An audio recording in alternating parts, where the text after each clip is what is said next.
Assalamualaikum warahmatullahi wabarakatuh.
الحمد لله الذي بنعمته تتم الصالحات نحمده ونستعينه ونستغفره ونعوذ بالله من شرور أنفسنا ومن سيئات أعمالنا من يهده الله فلا مضل له ومن يضلل فلا هادي له أشهد أن لا إله إلا الله وحده لا شريك له وأشهد أن محمدا عبده ورسوله لا نبي بعده. فقال الله تعالى في كتاب الكريم يا أيها الذين آمنوا اتقوا الله حق تقاته ولا تموتن إلا وأنتم مسلمون يا أيها الناس اتقوا ربكم الذي خلقكم من نفس واحدة وخلق منها زوجها وبث منهما رجالا كثيرا ونساء واتقوا الله الذي تساءلون به والأرحام إن الله كان عليكم رقيبا يا أيها الذين آمنوا اتقوا الله وقولوا قولا سديدا يصلح لكم أعمالكم ويغفر لكم ذنوبكم ومن يطع الله ورسوله فقد فاز فوزا عظيما فإن أحسن الحديث كلام الله عز وجل وخير الهدي هدي محمد صلى الله عليه وسلم وشر الأمور محدثاتها وكل محدثة بدعة وكل بدعة ضلالة وكل ضلالة في النار فيا عباد الله أوصيكم جميعا بنفسي بتقوى الله فقد فاز المتقون. Hadirin sidang jamaah Jumat insyaallah dimuliakan oleh Allah Azza wa Jalla. Lewat mimbar ini saya berpesan pada diri saya sendiri maupun kepada jamaah Jumat sekalian. Sesuai pesan dari surat Al-Baqarah, pesan-pesan keimanan, pesan-pesan ketakwaan. Kita hadir di sini meninggalkan segala bentuk kesibukan duniawi kita. Yang kantor meninggalkan kantornya sebagai seorang karyawan, pegawai, begitu juga yang lainnya. Wa tazawwadu fa inna khairaz zadi taqwa. Sebaik-baik bekal, membekali diri dengan takwa kepada Allah. Dengan takwa Allah Subhanahu wa taala mengampuni dosa-dosa kita. Dengan takwa Allah berikan kita rezeki jamaah sekalian yang begitu banyak. Dengan takwa Allah Subhanahu wa taala memasukkan ke dalam surga. Dengan takwa pula Allah Subhanahu wa taala menghindarkan kita dari siksa api neraka jahanam.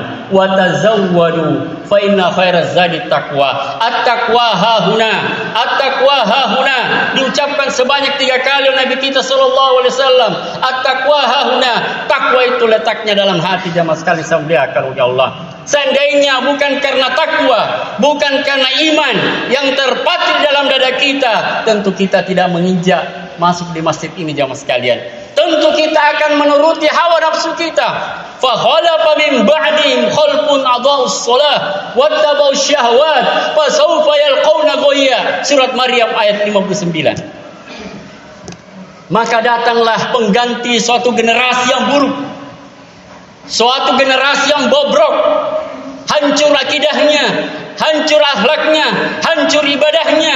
Bagaimana sifat karakter pengganti generasi yang disebutkan dalam surat Maryam ayat 59 itu? Adaa'us shalah wattaba'us syahawat, adalah generasi yang menyia-nyiakan salat. Kemudian yang kedua, bukan sekedar menyiapkan salat, memperturutkan hawa nafsu mereka. Yang halal jadi haram, ataupun sebaliknya jamaah sekalian dimuliakan oleh Allah. Mereka Allah halalkan, datang mereka mengharamkannya. Allah mengharamkan sesuatu, mereka datang untuk menghalalkannya. Seperti pacaran dan lain sebagainya, jamaah sekalian dimuliakan oleh Allah. Itu hal-hal yang diharamkan oleh Allah. Sebagaimana Allah Subhanahu wa taala berfirman di dalam Al-Qur'an, la taqrabuz zina innahu kana fahisyatan wa sa'a sabila. Janganlah kalian mendekati zina. Allah tidak pernah mengatakan jangan kalian berzina. Al-Qur'an adalah bahasa yang paling lembut. Al-Qur'an adalah bahasa yang paling pengasih. Dia tidak kaku, dia tidak kasar. Sebelum kita berzina, sebelum kita berbuat dosa maksiat, segala pintu-pintu zina yang mengarah kepada zina itu Allah tutup rapat, serapat-rapatnya. Makanya dikatakan wala taqrabuz zina innahu kana fahisyatan wa sa'a sabila. Allah tidak pernah mengatakan jangan kalian berzina. Mendekati zina saja dilarang, apalagi sambil berbuat zina jamaah sekalian Allah. Untuk kemaslahatan kita, demi untuk kebaikan kita sebagai hamba Allah Subhanahu wa taala. Sebab apa makna hidup ini? Semua akan kita pertanggungjawabkan di hadapan Allah. Besar dan kecilnya, akan dimintai pertanggungjawabannya di hadapan Allah Subhanahu wa taala. Segala yang kita lihat, segala yang kita ucapkan, apa yang terpetik dalam hati kita, oleh karena anhu mas'ula, semuanya penglihatan, pendengaran dan hati kita, semuanya dimintai pertanggungjawabannya oleh Allah Subhanahu wa taala. Termasuk kehadiran kita di masjid ini, tidak luput Allah Subhanahu wa taala mencatatnya sebagai kebaikan, sebagai pahala jamaah sekalian dimuliakan oleh Allah. Semoga Allah Subhanahu wa taala menetapkan kita semua sebagai orang-orang bertakwa. Kembali ke surat Maryam ayat 59, akan datang sebuah generasi. Lihatlah bagaimana bobroknya pergaulan the new millennial sekarang ini, atau zaman now yang kita saksikan. Biar saya tidak menjelaskan secara terperinci, secara mendalam, Bapak dan saudara sekalian tahu betul betapa bobroknya. Apalagi dengan dukungan media berupa HP ini. Anneka makamanya dosa ya Pak, tena lagi kundang nantama di kamar kita. Biarpun kita tidak undang itu dosa dan maksiat, masuk di kamar-kamar kita jamaah sekalian sebelah kalau Allah. Betapa canggihnya itu dosa. Biar kita tidak undang. Mana tena undang tamu jadi kamar kita jamaah sekalian sebelah kalau Allah. Biarpun bukan di luar rumah, berpeluang kita bermaksiat kepada Allah Subhanahu wa taala. Makanya di muqaddimah pembukaan khutbah haji Rasulullah sallallahu alaihi wasallam, apakah makna daripada penjelasan daripada khutbah Rasulullah sallallahu alaihi wasallam? Wa min sayyiati a'mali. Kita berlindung dari segala amal-amal buruk kita, dari segala niat-niat yang buruk kita. Kata para ulama salaf, seandainya dosa itu punya bau yang tidak sedap, maka tentu kita tidak akan lama-lama duduk bersama dengan saudara di tempat ini. Karena barusan berbuat dosa, langsung dikes oleh Allah Subhanahu wa taala, keluar bau busuknya jemaah sekalian dimuliakan oleh Allah. Karena Allah Maha Pengasih lagi Maha Penyayang. Allah tidak memberikan bau busuk itu untuk diri kita jemaah sekalian dimuliakan oleh Allah. Saya juga, Pak. Saya tidak akan berlama-lama khutbah di sini karena perjalanan dari Binasa terlalu banyak dosa melalui penglihatan mata, melalui pendengaran dan hati kita yang mesti disebdahkan oleh Allah. Tidak ada orang yang maksum dari dosa. Apakah dia habaib, apakah dia kiai, apakah dia ustaz, illa kecuali Rasulullah sallallahu alaihi wasallam telah diampuni maksum dosanya oleh Allah Subhanahu wa taala. Sidang jamaah Jumat rahimakumullah. Pentingnya kita menjaga generasi kita. Pentingnya kita menjaga anak kita. Jauh-jauh hari Allah Subhanahu wa taala berfirman dalam Al-Qur'an, ya ayyuhalladzina amanu qu anfusakum wa ahlikum nara. Sikam atau matapaka jaga batang kalian, jaga diri kalian wahai orang-orang beriman dan keluargamu dari siksa neraka jahanam jamaah sekalian. Kasihan kalau kita tidak bertemu lagi di akhirat, hanya ketemu di dunia saja. Kita setengah mati kasih makan, kita kasih bagaimana biaya pendidikannya, tapi ujung-ujungnya yauma yafirrul mar'u min akhihi wa ummihi wa abihi wa sahibatihi wa bani, kita berpisah dengannya. Sisa lagi sayang anaknya, berpisah dengan istri kita, suami kita. Gara-gara apa jemaah sekalian? Karena tidak ada unsur takwa, keimanan dalam rumah tangga kita jemaah sekalian. Menurut penelitian jemaah sekalian semuliakan oleh Allah, pergaulan bebas sekarang ini luar biasa. Seandainya ada 10 gadis, maka 7 orang sudah tidak perawan lagi hari ini jemaah sekalian. Begitu mengerikan pergaulan. Begitu mengerikan yang namanya pergaulan bebas. Makanya ya Allah mengatakan, jaga batang kalenta, jaga dirimu dan keluarga. Karena tanggung jawab kita nomor 1 sebagai kepala rumah tangga adalah istri dan anak kita jemaah sekalian Allah. Ar-rijalu qawwamuna 'alan nisa.